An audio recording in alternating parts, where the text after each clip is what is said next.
FIFA உலக கோப்பையால் G entertainment நிறுவனம் 30 கோடி பார்வையாளர்களை கடந்து புதிய வரலாற்று சாதனை படைத்திருக்கிறது. புதிதாக தொடங்கப்பட்ட யுனைட் ஸ்போர்ட்ஸ் சேனல்களின் அபார வரவேற்பு இந்த நிறுவனத்தின் வளர்ச்சிக்கு முக்கிய காரணமாக அமைந்துள்ளது.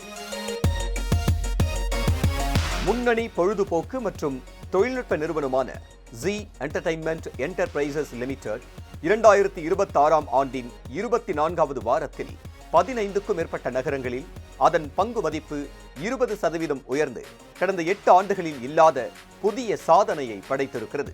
பொழுதுபோக்கு சேனல்களுடன் புதிதாக தொடங்கப்பட்ட யுனைட் ஸ்போர்ட்ஸ் சேனல்களின் அபார வரவேற்பு இந்த நிறுவனத்தின் வளர்ச்சிக்கு முக்கிய காரணமாக அமைந்துள்ளது.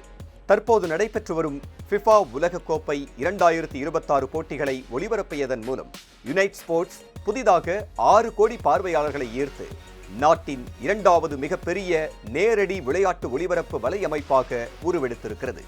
மேலும் பல்வேறு இந்திய மொழிகளில் வர்ணனை, சிறப்பு நிபுணர் பகுப்பாய்வு மற்றும் கால்பந்து சார்ந்த சிறப்பு நிகழ்ச்சிகள் காரணமாக யுனைட் ஸ்போர்ட்ஸ் 2 இந்தியாவின் ஆங்கில விளையாட்டு சேனல்களில் முதலிடத்தை பிடித்துள்ளது.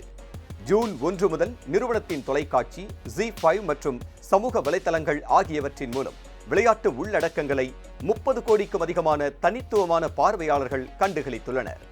இதுகுறித்து கருத்து தெரிவித்த யுனைட் ஸ்போர்ட்ஸின் தலைமை வணிக அதிகாரி பவேஷ் ஜனவ்லேக்கர், ஃபிஃபா உலகக்கோப்பைக்கு கிடைத்த வரவேற்பு நிறுவனத்தின் விளையாட்டு வணிக வளர்ச்சியில் முக்கிய மைல்கல்லாக அமைந்துள்ளதாகவும், போட்டி நிறைவடைந்த பிறகும் ரசிகர்களை ஈர்க்க புதுமையான நிகழ்ச்சிகள் தொடர்ந்து வழங்கப்படும் என்றும் தெரிவித்துள்ளார்.